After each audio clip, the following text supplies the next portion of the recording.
Hi, everybody. Welcome back to the Silver Lyming. My name is Anne Desjardins. I'm your host here. And the reason I put this podcast together, if you've not heard me say it before, you'll hear me say it now, is I really want to spread stories of hope and awareness for those going through the struggle with Lyme and tick-borne illness. This is one of the hardest things. I was just talking to my guest today about this. This is hopefully the hardest thing that we've ever had to go through as a human in terms of healing ourselves and getting better, because unfortunately, there's really no clear-cut path forward.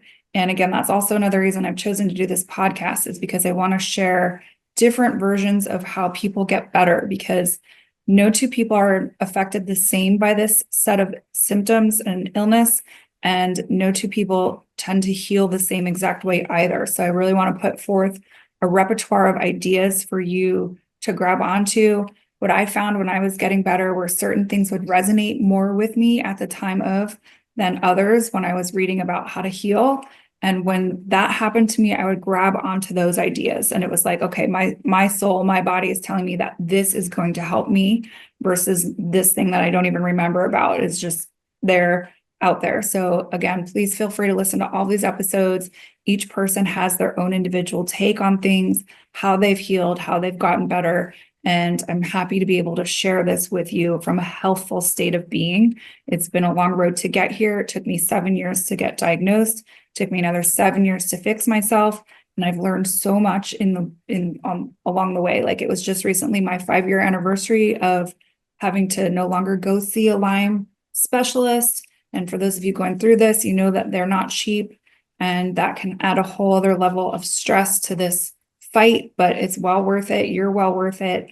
I wish that there was better funding available. We just recently did an event with our elected officials to express to them the need for change for this. And if that's one thing I can ask for you as an action out of this, is to please reach out to your local elected officials. Let them know that we deserve better treatment, better funding, better coverage through insurance before it happens to you.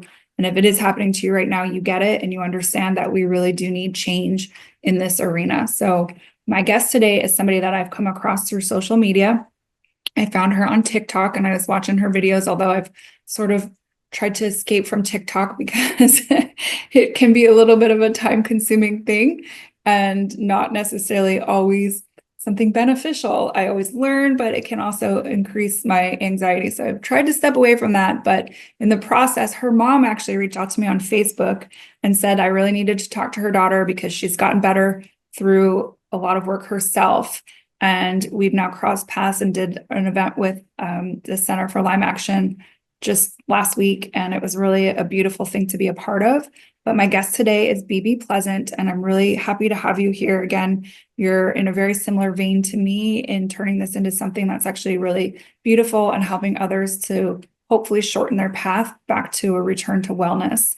And she's currently right now studying to be a functional practitioner. She also is a combo practitioner. If you're not familiar with that, that's a poison secreted from a frog that I've known quite a few people to have great success on healing with. Psychedelic integration coach. She has a great blog on her website called pleasantlyhealing.com. And I'm happy to have you here, Bebe. Like, just connecting with you a little bit more and understanding really the direction that you're going in is rather inspiring and refreshing. And I just want to share that energy with other people. So if you don't mind, please do share a little bit more about you with us and how you became involved with Lyme and tick-borne illness, please. Thanks, Anne. I'm so glad to be here and to have met you and run across you and this community here. When I have been fighting Lyme disease, not officially for a long time, but I got bit by ticks. I grew up in the woods, like always outside, and I started having some symptoms that correlate to Lyme disease about 5 years ago, or not 5 years ago, when I was 5 years old. And I was having what you would call, what's now called Alice in Wonderland syndrome. But back then there wasn't an official name for it.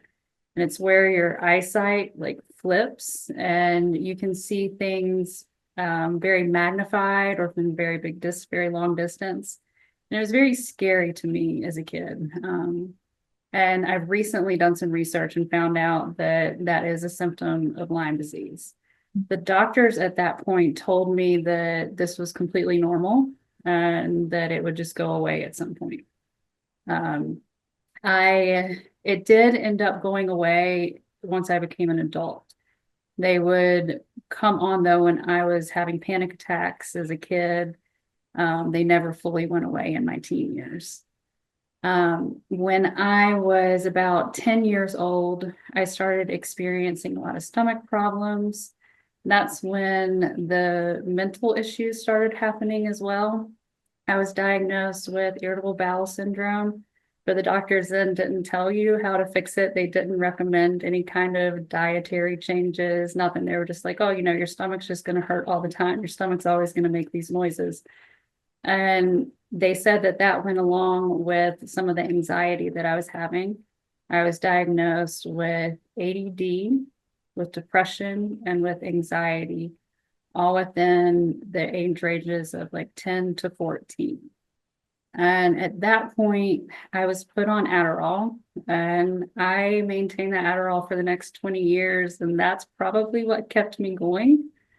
But I was after school, when I finished school, I had a very good job in IT sales. I was constantly on the go. I was traveling about every 2 weeks.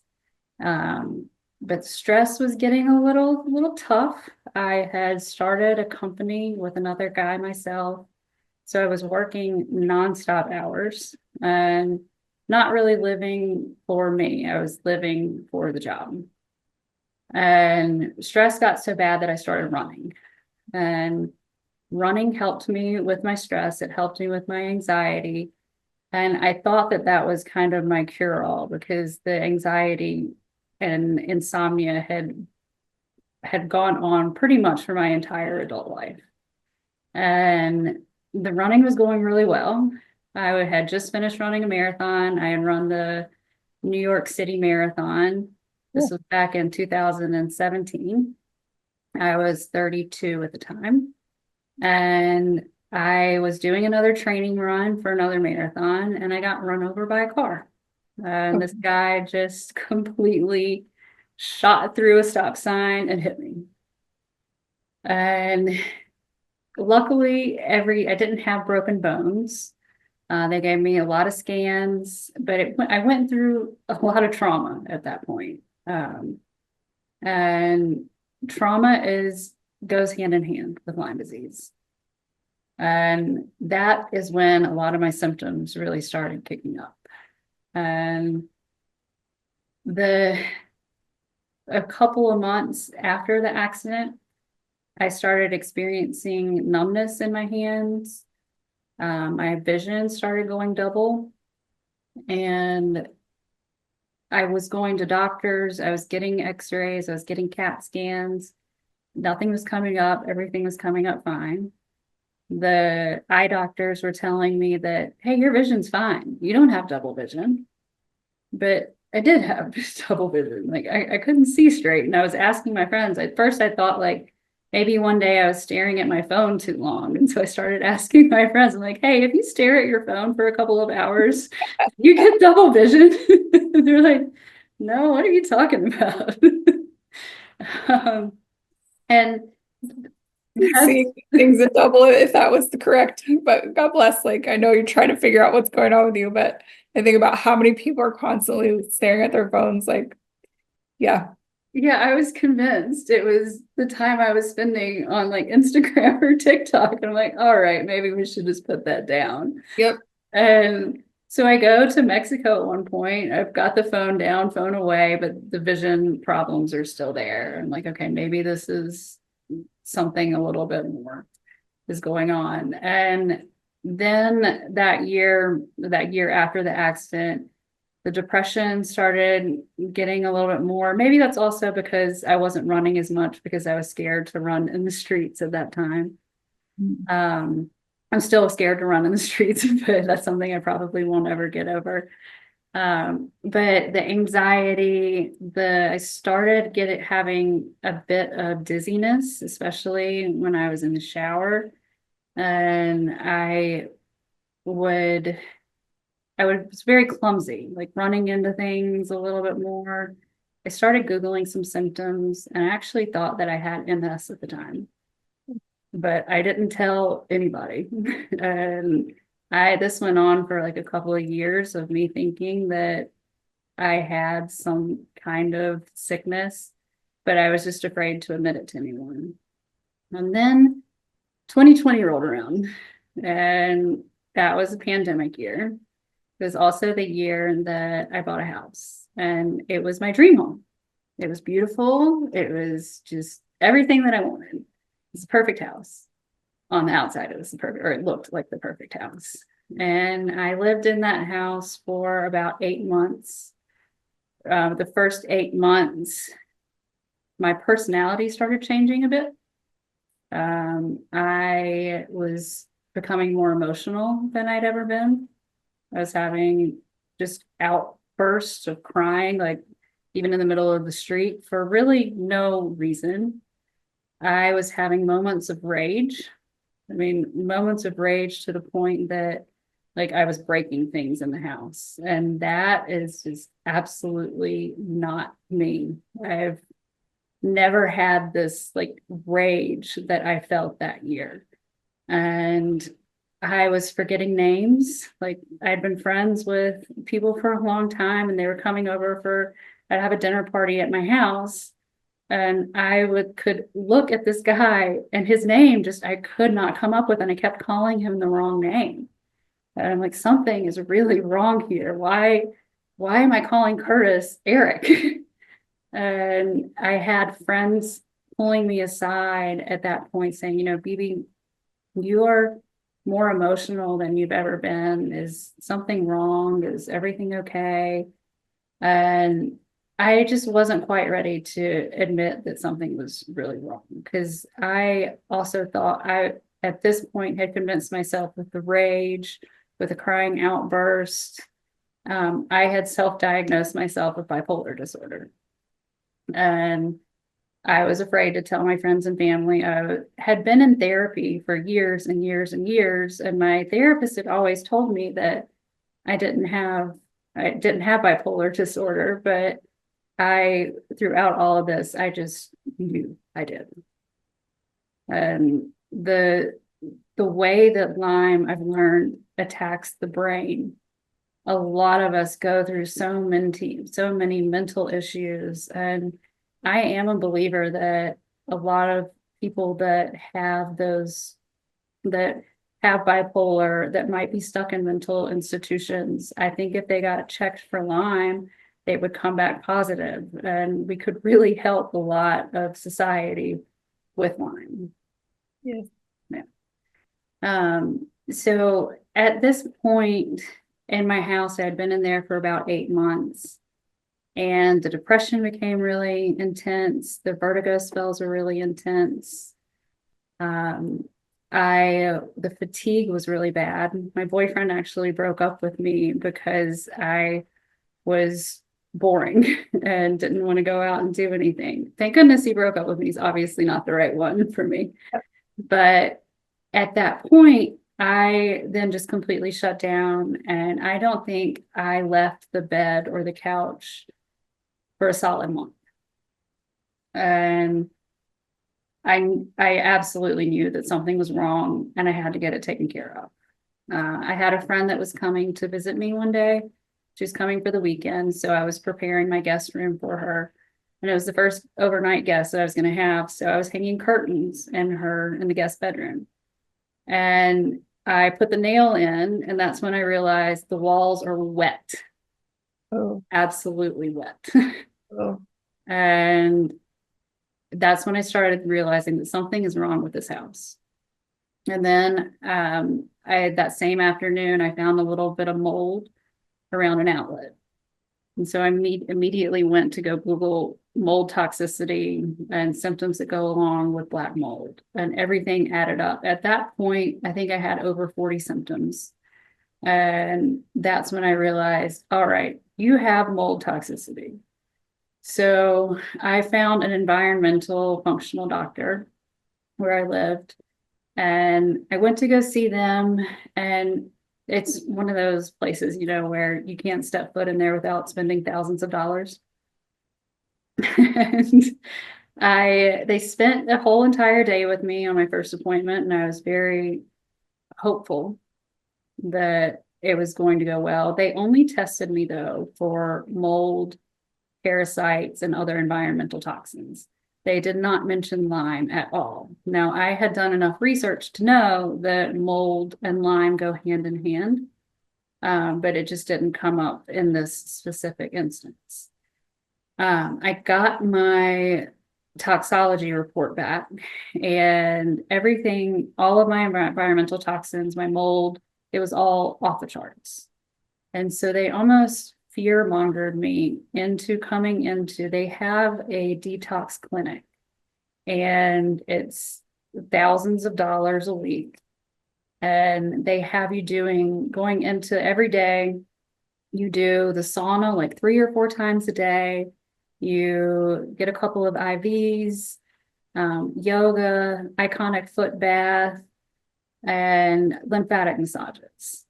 And when you're detoxing, when you're trying to detox, I didn't know this at the time, but you need to open your drainage pathways before you go into deep detox. And this doctor just threw me into this massive deep detox without me working on my pathways or opening anything. And so everything that I was detoxing was just recirculating back in my system and making me sicker and sicker.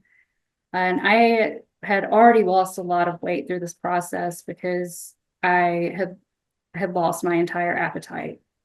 And at this point, I think I was barely 100 pounds, and I was continuing to lose weight through this detox. It was making me feel terrible. I only made it through 3 days of it. And then I had to call the doctor and say, I can't come in anymore. It's just completely depleting me. And so I know that you have to feel worse to get better when you're going through Lyme and you're going through mold, but it was really bad with them. And so I started calling around in my community, and I found that there's a woman that runs a direct care office. And so it's not the functional medicine type doctor where you're spending thousands and thousands of dollars to just get in the door.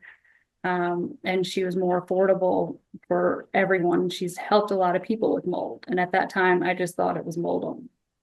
So I went to her, and she introduced me to Cellcore's detox program. And Cellcore they have a detox program for mold, parasites, heavy metals, and Lyme. And their protocol, for me, it lasted about a year.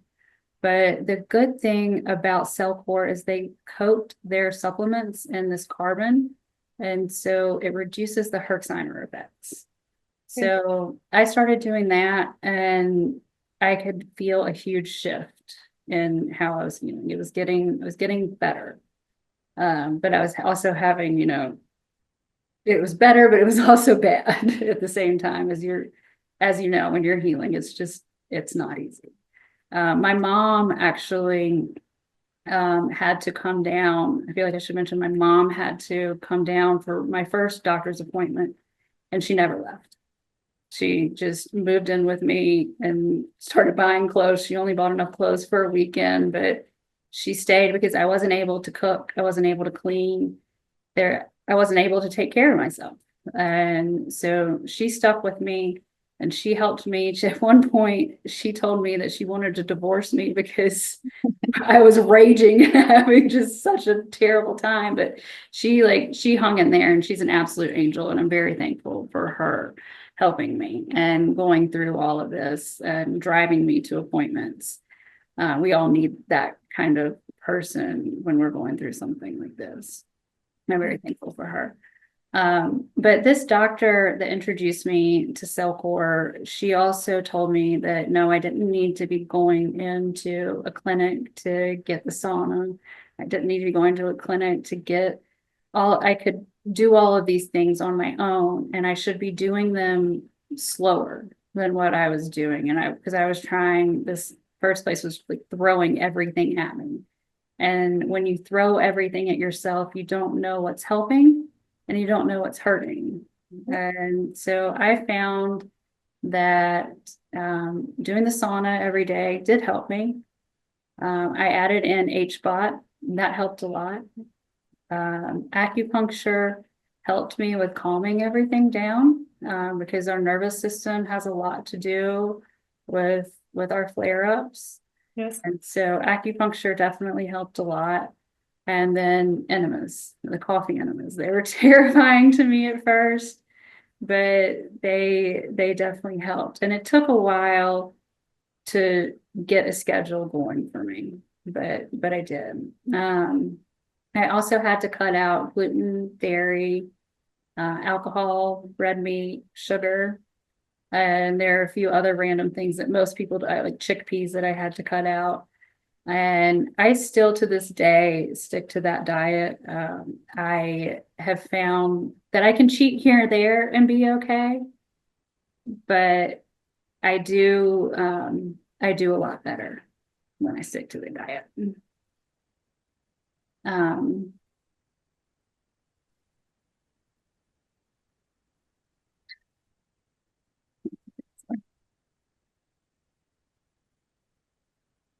okay. So with Cellcore's protocol, I did the mold detox, or I opened my drainage with Cellcore's protocol. I opened my drainage pathways. Then I did a mold protocol, then parasite. And once we got past the parasites, I was still feeling rough. And that's when we decided to test for Lyme. And we didn't test earlier because Lyme tests cost so much. They cost $1,000. I've heard mine cost $1,000. I've heard of them costing $3,000. I went with Vibrant's tick-borne wellness panel, and it came back with Lyme as well as about 7 different co-infections. And so I went through the protocol to heal that, and I started feeling better. I'd say I was at about 70%, and I was just stuck. She didn't want to put me through another protocol at that time, and I thought that at that point I was just going to have to live with, okay, well, we don't know if today's going to be good, and if I go out and have dinner with friends this night, then you can count on me being done for the next 4 nights, like 4 days. I thought that that was going to be my life. But I found a Lyme literate therapist and coach at that point. And that's what changed a lot for me. She had me on a brain retraining program. I was meeting with her every couple of weeks because when we're going through our healing, we change. We lose the energy that we used to have.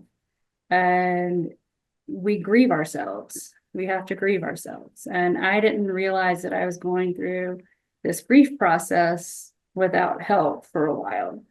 And she helped me through that. And also with Lyme disease comes the trauma, and we need to work through the trauma of being sick, the trauma of most of us, I feel like, have some kind of trauma event that triggers the Lyme. And so we need to work through that traumatic event as well. And so she helped me with that. And I was also at this time introduced to combo. Okay. And combo is really where my life shifted. It is, as you mentioned earlier, it's an Amazonian frog. It's the secretions from this frog. You put it on the skin, and a bunch of 8 different peptides are then released into your system, and it causes a purge reaction. And it basically resets your body at a cellular level, and it helps you detox. Now, I was terrified of it at first when I did it. I'm like, why would people ever want to put themselves through this? Because you really do feel like the worst you've ever felt in your life for about 30 minutes. But when you feel as bad as we do with Lyme, you're willing to do anything and everything. And I did combo about 3 times the first time around. And one of the symptoms that I had with Lyme was I always felt like this little tickle in the back of my head, and it was just these little suicidal thoughts that always popped up. And combo got rid of that tickle. It got rid of the little voices that gave me anxiety. It just it helped clear everything in my head. And that's what I needed at that point. And I also needed, combo is also a bit of a spiritual medicine. And I had gotten away from my spirituality for years, and I needed to kind of be guided back into that realm again. And I needed to work on my faith. I needed to work on my spiritual side. And that is what opened my eyes to realize that, oh, you really do, you need this side. You need this, you need the spirituality, you need God to be able to heal. And that's really where everything changed for me. Yeah, that's awesome. I've had quite a few people talk about combo in terms of helping them heal. But it's like, I've been taking notes and I'm just like, man, this is so similar to me and just your symptoms, a lot of what you've experienced. And it's like a lot of aha moments for me just listening to you. So thank you for that. I'm like going back through where we went. You covered so many good things. I never heard of Alice in Wonderland syndrome, first of all. So thank you for calling that out and bringing that to people's minds to look at something as possibly going wrong. But the progression of your symptoms over time too, I think is something that people really need to pay attention to, because in the middle of it, when I look back, like I had notes, or I journaled about my own stuff, and it was like, I didn't realize how sick I was. Yeah. Like get healthy again, right? Like it's like such a slow decline in a sense. Sometimes for some of us get it instantly and are hit with super heavy symptoms and go to the hospital and get antibiotics. And I sometimes envy those people because it's such a fast thing for them. Whereas people like you or I, it's like very slow, gradual decline into being unhealthy and unwell. And you don't even really realize it, that it's happening in the moment. I'm still thinking about the fact of you getting run over by a car. Like that would be, I would definitely have some PTSD and fear remaining probably from that for a very long time. I hope that you can heal more from that too, because that's, it's hard enough to not want to go outside or be in nature because you know that ticks are out there, but let alone then you can't even go onto streets because you're worried you're going to get run over by a car on top of everything. But I do feel like you're bringing some good points again too, and just that a lot of times it is a trauma or a stressor that really evokes the symptoms. And so many people are infected and they don't realize it, right? And they're just going along and they're okay. And then some major stressor happens to them and poof, all of a sudden they've got these symptoms. And they're like, well, I don't really remember being bit by a tick, or I was bitten by ticks when I was little. I don't recall anything as a grown-up. So like, why is this happening all of a sudden? It's because it is almost like an on-off switch for people. When a big stressor happens in their life, it's like poof, now all of a sudden it's going to manifest itself in this shape or form. And I really applaud you talking about the spiritual side of it. For me, that was huge as well. And like our spirits are sick, our spirit is dying, and we aren't necessarily aware of that when it's happening either. But like trauma coupled with spirit not being in alignment really equals physical dis-ease occurring in the body. And it's not an easy thing to acknowledge or to recognize sometimes, or to face or to deal with. And I'm really glad that you had support, or you were smart enough to know, like, I need to really tackle this in conjunction with my physical healing, because I'm never really going to get to where I need to go without doing all of these things for myself. And I'm just also thankful for you that you had people that were willing to talk to you, like, hey, Bebe, what's going on with you? Like, are you sure you're okay? What's happening with you? Because as you're talking about that, I can remember so many times, like, I sort of became a social recluse because I was so embarrassed about the fact that I couldn't remember people's names that I had known my whole life.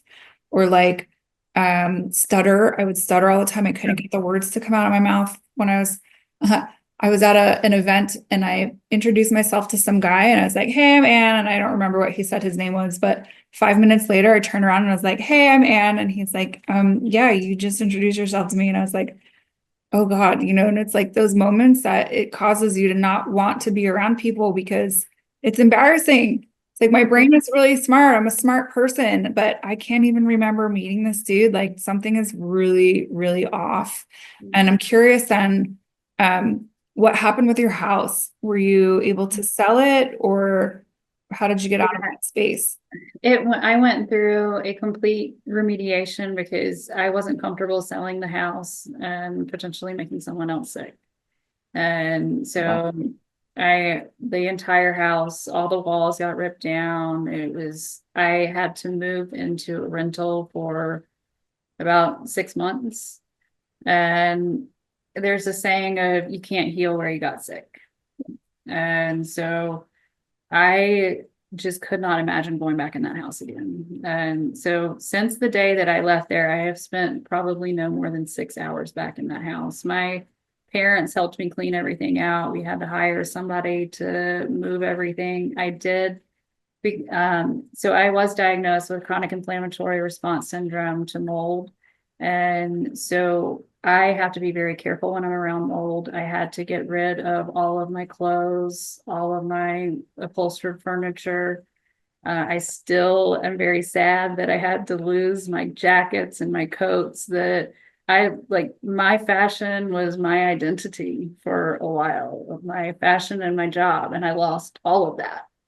And I had to learn who I was again. But I sold that house, and I've actually, along with the you can't heal where you got sick, I moved towns, I moved states. I went through after I sold that house and I started feeling a little bit better. I was continuing to try to meet up, or I was continuing to try to be the person that I used to be. I was going back to the IT job and trying to run those meetings, but I couldn't really drink anymore. So I was starting to lose my sales, because sales, you take your clients out late at night, and that's how you build those relationships. And suddenly I couldn't do that anymore. And I was continuing to go back to friends that were more of the socialite type friends. We didn't have deep connections, the drinkers.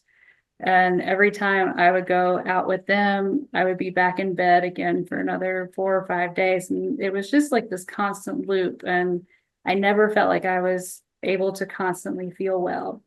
And so I left the country for a while, and I went to a few wellness resorts. And those helped tremendously. One of them helped me learn how to be in nature again, because we get very scared and we think that nature made us sick. And so this resort retreat had me out hiking and had me out in the middle of nature every day for about 2 weeks. And I had to teach myself that it's okay to be out here. I mean, yes, if you get bit by a tick, we can go take some antibiotics and we can be okay. But it took me some time to get through that. I also had to go through, or I guess not had to, I also did ayahuasca to try to help me figure out where my soul wanted to be, what I wanted to do, because I was kind of stuck in this lost place of, I know that I had just quit my sales job because I knew that it wasn't what my soul wanted. And so I went to do ayahuasca to try to learn a little bit more about myself. And that helped me a lot. Learned a lot of lessons that it's okay to ask for help, especially when we have what we've got going on. And that it's okay to slow down, and we don't have to keep up with society's standards.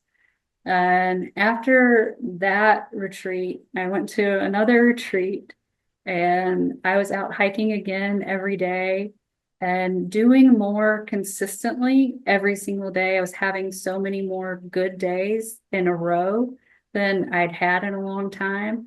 And I started feeling, like you mentioned, our symptoms start very small over time and they just get bigger and bigger. And it was at that point that I realized, oh my goodness, I feel better now than I have probably since I was a very little child. I have really been sick my entire life. And that's when I realized that this Lyme disease thing, it didn't just come on randomly. It's been in my system for a very, very long time. And taking those trips helped me realize that I can heal, that I am well. And that's when I got back from those trips, I went back to my doctor And I asked her if we needed to run another Lyme test. And she said, at this point, with your lack of symptoms and the way that you're feeling right now, I don't think that we want to spend the $1,000 on taking another test. And she's like, so what we're going to do is we're just going to say that you're in remission, judge everything off how your body feels. And what I continue to do now is I go in for checkups and we will test my immune markers, because that's not nearly as expensive as the tick-borne wellness panel. And if those immune markers or if those inflammation markers give any kind of indication that we need to take another panel, then we will. So far, I've been good. I just recently, when I got back in the country, I decided to move to the Asheville area, and we just went through Hurricane Helene. And so the trauma from that kind of brought my inflammation markers back up. But I have, for the last year, I've traveled a lot. I've walked across Portugal and Spain at like 15 miles a day, and I'm doing more than I ever thought that I could. And I really think that you were just really, along with all the protocols, along with everything, the shift in mindset of really believing that you can heal, you'll get there. Yes, that's awesome. And you're giving me hope again too, just to have a better relationship with nature, because that's something that I've sort of still not quite come to full terms with. Like, I feel safe on the water. Like, Yeah. out on the water, I'm okay. But if I have to like walk through any kind of grass or anything to get there, I'm like, like I'm just still not quite 100% on that. But I mean, that's really amazing. And I'm kind of curious, and you can tell me if this is none of my business, but like, how did you pay for all of this stuff too?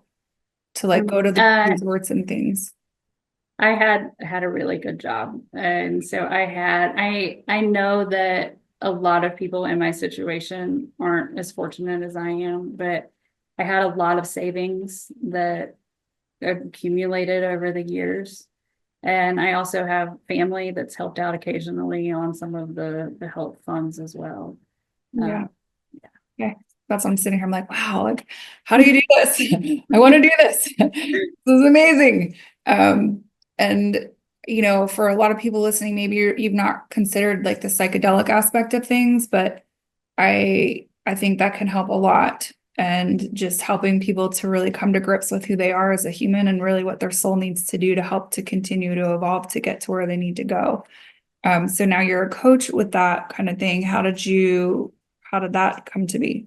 Yeah, so after I did quite a few psychedelics last year trying to heal. I did bufo, I did ayahuasca, and I've been very interested in it. And so I took a course on psychedelic integration, because I'm also a combo practitioner, because combo helped me so much. And combo isn't a psychedelic, but it's still in that world. And so I wanted to be able to communicate with my clients a little bit better as they're preparing for their combo, as they're done with their combo. And I wanted to learn more about what was happening with me too at the same time, because I don't think I mentally could have jumped over a few of the hurdles that Lyme gave me without the psychedelics. I know that it raises eyebrows for a lot of people. And I had friends and family that were like, what on earth are you doing? Why are you doing this? Why are you burning your skin? Why are you going out of the country to go drink some crazy medicine? But I also had family that was incredibly supportive of it and understood that when you've been fighting things for this long, like, if you feel called to do that, follow that calling, because it means something. I mean, it helped me understand that nature is okay. Like, it's not, nature's going to heal you. It didn't make you sick. And just even doing the psychedelics out in nature has helped me overcome my fears of, I mean, I still have a deep fear of ticks, but it's helped me to be out there without constantly thinking that I'm going to get bit. Yeah, that's a beautiful gift to have received, because again, it sort of robs you of, like, I love nature so much, and I know so many of us are in the same boat. It's like it kind of robs you of that ability to have that joy and connection. But I'm hearing you, and it's like nature does heal us, and it didn't make us sick. It was this other thing that unfortunately we came into contact with. But I often wonder, I mean, your stuff started when you were so little, so it's kind of I don't know if this quite applies, but like, I often wonder if our spirits are so sick, or maybe it's just that our spirit is so disconnected from where it needs to go that this happens to us. And maybe if we were in greater alignment with ourself and our soul calling, it wouldn't impact us so severely. Because, again, you were kind of shifting the path that you were walking. You were much more corporate world, hurrying to get things done, maybe keeping up with people or trying to push yourself that way.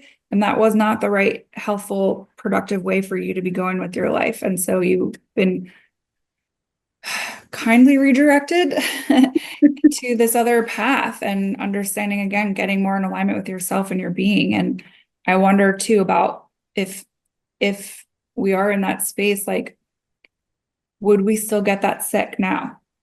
Right? Like if you're in this space of being much more content in your own skin and understanding your true purpose, would you be affected as severely as you were then? I don't think that I would have been. Because like before, a couple of years before I had the accident, I was already questioning myself, saying, what am I doing in this job? Like, because I would sell millions of dollars worth of software to this organization, and it would just sit on the shelf, and I'm wasting millions of dollars, and it just ate me alive. And I don't think that without going through what I've gone through, I would have been able to figure out how to get into alignment and how to get into this place. And I believe that my soul is happy and calmer now. And if I were to get bit, that's why I also don't think I am so worried about getting bit by a tick, because I think that my body can handle it better than when I was in this constant state of stress and anxiety. Yep.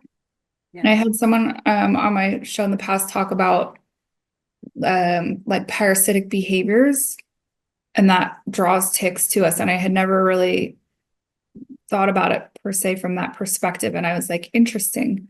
I just think about like people around me at the time when I got very sick that were kind of parasites on my own energy and sucking life force out of me, and some of the different things that I was doing that were very parasitic to my own energy. And I'm like, yeah, interesting. I see that correlation a lot clearer now. Like, we had to go through that to get to where we are now, but behaviors are completely changed, and we're completely changed as a person. We'll never be the same person twice. But now we're not maybe in those parasitic behaviors or surrounded by those parasitic people or having all that parasitic presence. So it's not drawing the parasite to us from a tick perspective, from a tick level. So I'm not sure. Makes a lot of sense. Yeah, that helps you a little bit too with that. And I also was just thinking about how you were talking about some of the relationships that you had to let go of, or different things that we did have to change in that whole process. And I know that's sometimes really hard for people. So for those of you listening, just know that it's okay. Maybe it's somebody that you love very much and you couldn't really imagine your life without them, but they're not serving you well on a healthy or holistic level. And you're going to need to break some of those relationships. You're going to need to move away from some of that stuff. And it doesn't mean that you love that person any less. It just means that you love yourself even more. And it's very important for you to take that stance, and that you're the priority. You're the one that you really need to take care of. As much as people love us and want the best for us, ultimately in that whole scheme, it's like self is the highest, right? And we always want to take care of ourselves first, and then have the benefit of others there for them. And maybe you feel like other people put you first, but ultimately I really don't think that's the case. People are always putting themselves first, whether it's consciously or subconsciously. And we need to, again, do that for our own self and take care of ourselves from that level. And just talking about mold, we had talked about this a little bit before too, but like at least half of my guests on here have had bad encounters with mold. And I just want to really draw people's attention to that and understanding that mold is a huge component and really needing to understand if that's going on in your body. I have a friend who went for maybe like 5 or 5.5 years without, as far as I understand, ever getting tested for that. And he was just going apeshit crazy trying to fix himself from the Lyme. But ultimately, I think it was the mold and heavy metals that were at the root cause of what was happening to him. So I appreciate you calling out again that order of how you really took care of yourself with the mold, the heavy metals, parasites, opening up your detox pathways, first of all, and rightly so, and then tackling the Lyme on the back half just to get yourself better. Tell me a little bit more about, so we covered the combo and the psychedelics in terms of how you really are using that to help people. What are you doing exactly now? So I know you had said that you're studying to be a functional practitioner. Can you talk a little bit more about how you've arrived at this place, please? Yes. So I was in Europe this past summer. I was walking the Camino, which I don't know if you've heard about the Camino, but it's a pilgrimage that you do when a lot of people do it when they're going through life changes. And I was going through this big life change, trying to figure out what I wanted to do. And I want to help people in any way that I can. And I have gotten away from Western medicine because Western medicine, it did not do well for me over the last 20 years of my life. And I am a big believer in nutrition because diet completely changed me. The supplements changed me. And so I am currently taking a functional diagnostic nutrition practitioner course because when I was on this walk, that's what I just kept thinking about. And that's what felt right when I was doing it. And so this is a course that will take me probably about 2 years. And I'm spending most of my time on that. Fortunately, I have savings that I built up, so I'm able to take time off work. But I am here and there. I do take clients for combo. I do psychedelic coaching here and there as well. But mostly right now it's my studies, and I'm volunteering with places like Center for Lyme organization and different Lyme organizations to help out and see where exactly I fit in the Lyme advocacy world. Because for about a year, when I was feeling a little bit better, I tried to step away from the Lyme world because I was like, I don't want to hear anything about it. I'm better. Like like the Facebook groups, especially, they can still get a little bit negative for me. So I don't go in those, but I kept feeling like I needed to be called back into the Lyme world. And because when I was at my worst, I feel like I kept seeing, all I would see is people that were in the thick of it. But there was this one girl on Instagram who had healed, and she was running 3 miles a day. And I would look forward to seeing her posts every single day because I knew that it would give me hope. And so while I am taking this course, I am posting to social media little hopeful messages, uplifting things, and tips on how to feel better, how to get better. And I mean, some of them are a little controversial. Some people may hate them, but I do think that they help out a lot of people. I've gotten a lot of good feedback over the last few months since I've been doing this. I also post blogs to give tips on how to heal from Lyme, how to heal in all different areas, the mind, body, spirit.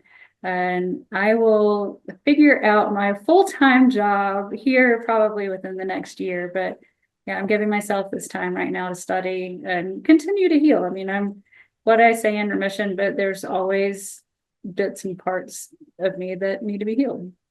Yes, we are always going to be a work in progress, and it's fun to almost get to the point where you're at where you can experiment a little bit more and try, it's like you're not as desperate to save your life anymore, that it's like, okay, this feels a little out of whack. Let me try this a little bit more and see if that helps to rein things back in a little bit more. But what a cool mission that you've turned this into. Again, when I was really, really sick, people like you that were spreading hope and inspiration were the ones that I gravitated towards.